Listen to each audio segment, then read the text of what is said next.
നിയമാവർത്തനം പുസ്തകത്തിൽ നിന്നുള്ള വായന. അധ്യായം 32. മോശയുടെ കീർത്തനം. ആകാശങ്ങളെ ചെവികൊള്ളുക, ഞാൻ സംസാരിക്കുന്നു. ഭൂമി എൻ്റെ വാക്കുകൾ ശ്രവിക്കട്ടെ. എൻ്റെ ഉപദേശം മഴത്തുള്ളി പോലെ പതിക്കട്ടെ. എൻ്റെ വാക്കുകൾ ഹിമകണങ്ങൾ പോലെ പൊഴിയട്ടെ. അവ ഇളം പുല്ലിന്മേൽ മൃദുലമായ മഴ പോലെയും സസ്യങ്ങളുടെ മേൽ വർഷധാര പോലെയും ആകട്ടെ. കർത്താവിൻ്റെ നാമം ഞാൻ പ്രഘോഷിക്കും. നമ്മുടെ ദൈവത്തിൻ്റെ മഹത്വം പ്രകീർത്തിക്കുവിൻ. കർത്താവ് പാറയാകുന്നു. അവിടുത്തെ പ്രവൃത്തി പരിപൂർണവും അവിടുത്തെ വഴികൾ നീതിയുക്തവുമാണ്. തിന്മയറിയാത്തവനും വിശ്വസ്തനുമാണ് ദൈവം. അവിടുന്ന് നീതിമാനും സത്യസന്ധനുമാണ്. അവിടുത്തെ മുമ്പിൽ അവർ മ്ലേച്ഛത പ്രവർത്തിച്ചു. അവർ അവിടുത്തെ മക്കളല്ലാതായി. ദുഷ്ടവും വക്രവുമായ തലമുറയാണ് അവരുടേത്. ഭോഷരും ബുദ്ധിഹീനരുമായ ജനമേ, ഇതോ കർത്താവിന് പ്രതിഫലം. അവിടുന്നല്ലയോ നിങ്ങളെ സൃഷ്ടിച്ച നിങ്ങളുടെ പിതാവ്? നിങ്ങളുടെ സൃഷ്ടാവും പരിപാലകനും അവിടുന്നല്ലയോ? കഴിഞ്ഞുപോയ കാലങ്ങൾ ഓർക്കുവിൻ. തലമുറകളിലൂടെ കടന്നുപോയ വർഷങ്ങൾ അനുസ്മരിക്കുവിൻ. പിതാക്കന്മാരോട് ചോദിക്കുവിൻ, അവർ നിങ്ങൾക്ക് പറഞ്ഞു തരും. പ്രായം ചെന്നവരോട് ചോദിക്കുവിൻ, അവർ നിങ്ങൾക്ക് വിവരിച്ചു തരും. അത്യുന്നതൻ ജനതകൾക്ക് അവരുടെ പൈതൃകം വീതിച്ചു കൊടുത്തപ്പോൾ, മനുഷ്യമക്കളെ അവിടുന്ന് വേർതിരിച്ചപ്പോൾ, ഇസ്രായേൽ മക്കളുടെ എണ്ണം അനുസരിച്ച് അവിടുന്ന് ജനതകൾക്ക് അതിർത്തി നിശ്ചയിച്ചു. കർത്താവിൻ്റെ ഓഹരി അവിടുത്തെ ജനമാണ്, യാക്കോബ് അവിടുത്തെ അവകാശവും. അവിടുന്ന് അവനെ മരുഭൂമിയിൽ ശൂന്യത ഓരിയിടുന്ന മണലാരണ്യത്തിൽ കണ്ടെത്തി. അവനെ വാരിപ്പുണർന്നു.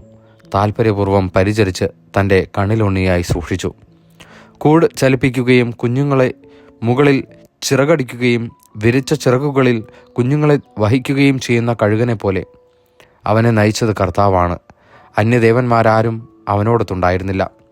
ഭൂമിയിലെ ഉത്തുംഗ തലങ്ങളിലൂടെ അവിടുന്ന് അവനെ സവാരി ചെയ്യിപ്പിച്ചു. വയലിലെ വിളവുകൾ അവൻ ഭക്ഷിച്ചു. പാറയിൽ നിന്ന് തേനും കഠിന ശിലയിൽ നിന്ന് എണ്ണയും അവിടുന്ന് അവന് കുടിക്കാൻ കൊടുത്തു.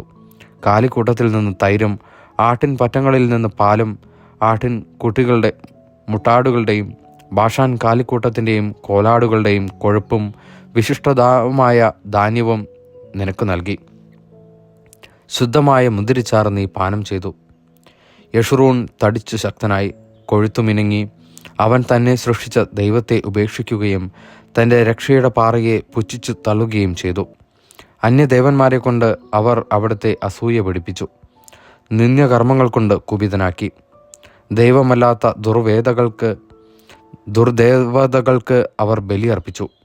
അവർ അറിയുകയോ നിങ്ങളുടെ പിതാക്കന്മാർ ഭയപ്പെടുകയോ ചെയ്തിട്ടില്ലാത്തവരും പുതുതായി പ്രത്യക്ഷപ്പെട്ടവരുമാണ് ഈ ദൈവന്മാർ. നിനക്ക് ജന്മം നൽകിയ ശിലയെ നീ അവഗണിച്ചു.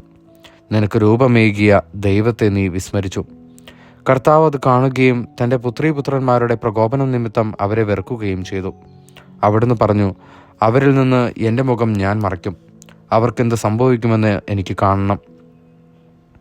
അവർ വക്രവും അവിശ്വസ്തവുമായ തലമുറയാണ്. ദൈവമല്ലാത്തതിനെ കൊണ്ട് അവർ എന്നിൽ അസൂയ ഉണർത്തി. മിഥ്യാമൂർത്തികളാൽ അവർ എന്നെ പ്രകോപിപ്പിച്ചു. അതിനാൽ ജനതയല്ലാത്തവരെ കൊണ്ട് അവരിൽ ഞാൻ അസൂയ ഉണർത്തും. ഭോഷന്മാരുടെ ഒരു ജനതയെക്കൊണ്ട് അവരെ ഞാൻ പ്രകോപിപ്പിക്കും. എൻ്റെ ക്രോധത്തിൽ നിന്ന് അഗ്നി ജ്വലിച്ചുയരുന്നു. പാതാളഗർത്തം വരെയും അത് കത്തിയിറങ്ങും. ഭൂമിയെയും അതിൻ്റെ വിളവുകളെയും അത് വിഴുങ്ങുന്നു. പർവ്വതങ്ങളുടെ അടിത്തറകളെ അത് ദഹിപ്പിക്കുന്നു. അവരുടെ മേൽ ഞാൻ തിന്മ കൂന കൂട്ടും. എൻ്റെ അസ്ത്രങ്ങൾ ഒന്നൊഴിയാതെ അവരുടെ മേൽ വർഷിക്കും. വിശപ്പ് അവരെ കാർന്നു തിന്നും. ദഹിപ്പിക്കുന്ന ചൂടും വിഷവ്യാധിയും അവരെ വിഴുങ്ങും. ഹിംസ്ര ജന്തുക്കളെയും വിഷപ്പാമ്പുകളെയും ഞാൻ അവരുടെ മേലയക്കും. വെളിയിൽ വാളും സങ്കേതത്തിനുള്ളിൽ ഭീകരതയും യുവാവിനെയും കന്യകയെയും ശിശുവിനെയും വൃദ്ധനെയും ഒന്നുപോലെ നശിപ്പിക്കും.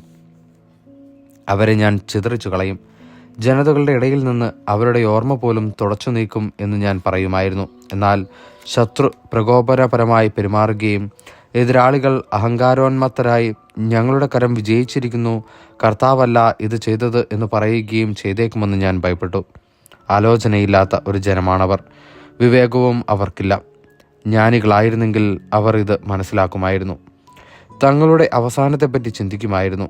ഇസ്രായേലിൻ്റെ അഭയം അവരെ വിറ്റുകളയുകയും കർത്താവ് അവരെ കൈവിടുകയും ചെയ്തിരുന്നില്ലെങ്കിൽ 1000 പേരെ അനുധാവനം ചെയ്യാൻ ഒരാൾക്കെങ്ങനെ കഴിയുമായിരുന്നു? 10,000 തുരത്താൻ 2 പേർക്ക് എങ്ങനെ സാധിക്കുമായിരുന്നു? എന്തെന്നാൽ നമ്മുടെ ആശ്രയം പോലെയല്ല അവരുടെ ആശ്രയം. നമ്മുടെ ശത്രുക്കൾ തന്നെ അത് സമ്മതിക്കും. അവരുടെ മുന്തിരി സോതോമിലെയും ഗൊമോറായിലെയും വയലുകളിൽ വളരുന്നു. അതിൻ്റെ പഴങ്ങൾ വിഷമയമാണ്, കുലകൾ തിക്തവും. അവരുടെ വീഞ്ഞ് കരാള സർപ്പത്തിൻ്റെ വിഷമാണ്, ക്രൂര സർപ്പത്തിൻ്റെ കൊടിയ വിഷം. ഈ കാര്യം ഞാൻ ഭദ്രമായി സൂക്ഷിക്കുകയല്ലേ? എൻ്റെ അറകളിലാക്കി മുദ്ര വച്ചിരിക്കുകയല്ലേ? അവരുടെ കാൽ വഴുതുമ്പോൾ പ്രതികാരം ചെയ്യുന്നതും പകരം കൊടുക്കുന്നതും ഞാനാണ്. അവരുടെ വിനാശകാലം ആസന്നമായി. അവരുടെ മേൽ പതിക്കാനിരുന്ന നാശം അതിവേഗം അടുത്തു വരുന്നു. അവരുടെ ശക്തി ക്ഷയിച്ചെന്നും സ്വതന്ത്രനോ തടവുകാരനോ അവശേഷിച്ചിട്ടില്ലെന്നും കണ്ട് കർത്താവ് തൻ്റെ ജനത്തിനു വേണ്ടി നീതി നടത്തും, തൻ്റെ ദാസരോട് കരുണ കാണിക്കും. അവിടുന്ന് ചോദിക്കും, അവരുടെ ദേവന്മാരുടെ എവിടെ? അവർ അഭയം പ്രാപിച്ച പാറ എവിടെ? അവർ അർപ്പിച്ച ബലികളുടെ കൊഴുപ്പ് ആസ്വദിക്കുകയും കാഴ്ചവെച്ച വീഞ്ഞു കുടിക്കുകയും ചെയ്ത ദേവന്മാരെവിടെ? അവർ എഴുന്നേറ്റ് നിങ്ങളെ സഹായിക്കട്ടെ, അവരായിരിക്കട്ടെ നിങ്ങളുടെ സംരക്ഷകർ. ഇതാ ഞാനാണ്, ഞാൻ മാത്രമാണ് ദൈവം, ഞാനല്ലാതെ വേറെ ദൈവമില്ല. കൊല്ലുന്നതും ജീവിപ്പിക്കുന്നതും ഞാൻ, മുറിവേൽപ്പിക്കുന്നതും സുഖപ്പെടുത്തുന്നതും ഞാൻ തന്നെ. എൻ്റെ കയ്യിൽ നിന്ന് രക്ഷപ്പെടുക ആർക്കും സാധ്യമല്ല. ഇതാ സ്വർഗത്തിലേക്ക് കരമുയർത്തി ഞാൻ പ്രഖ്യാപിക്കുന്നു, ഞാനാണ് എന്നേക്കും ജീവിക്കുന്നവൻ. തിളങ്ങുന്ന വാളിന് ഞാൻ മൂർച്ച കൂട്ടും, വിധി തീർപ്പ് കയ്യിലെടുക്കും. എൻ്റെ ശത്രുക്കളോട് ഞാൻ പകവീട്ടും, എന്നെ വെറുക്കുന്നവരോട് പകരം ചോദിക്കും. എൻ്റെ അസ്ത്രങ്ങൾ രക്തം കുടിച്ചു മദ്ദിക്കും, എൻ്റെ വാൾ മാംസം വിഴുങ്ങും. മാരകമായ മുറിവേറ്റവരും അവരുടെയും തടവുകാരുടെയും രക്തം. ശത്രു നേതാക്കളുടെ ശിരസുകളും. ജനതകളെ, നിങ്ങൾ അവിടുത്തെ ജനത്തോടൊത്ത് ആർത്തു വിളിക്കുവിൻ. അവിടുന്ന് തൻ്റെ ദാസന്മാരുടെ രക്തത്തിന് പ്രതികാരം ചെയ്യും, എതിരാളികളോട് പകരം ചോദിക്കും. തൻ്റെ ജനത്തിൻ്റെ ദേശത്തു നിന്ന് പാപക്കറ നീക്കിക്കളയും. ജനങ്ങൾ കേട്ടിരിക്കെ മോശയും നൂനിൻ്റെ മകനായ ജോഷിയും ഒന്നിച്ച് ഈ ഗാനം ആലപിച്ചു. മോശയുടെ അന്തിമോപദേശം. ഇങ്ങനെ ഇസ്രായേൽ ജനത്തെ ഉദ്ബോധിപ്പിച്ചതിനു ശേഷം മോശ പറഞ്ഞു, ഞാൻ ഇന്ന് നിങ്ങളോട് കൽപ്പിച്ചിരിക്കുന്ന ഈ നിയമത്തിലെ ഓരോ വാക്കും ശ്രദ്ധാപൂർവം പാലിക്കാൻ നിങ്ങളുടെ മക്കളോട് ആജ്ഞാപിക്കുന്നതിനായി അവ ഹൃദയത്തിൽ സംഗ്രഹിക്കുകയും. എന്തെന്നാൽ ഇത് നിസ്സാരമായ കാര്യമല്ല, നിങ്ങളുടെ ജീവനാണിത്. നിങ്ങൾ ജോർദാൻ അക്കരെ കൈവശമാക്കാൻ പോകുന്ന ദേശത്ത് ദീർഘകാലം വസിക്കുന്നത് ഇതുമൂലമായിരിക്കും.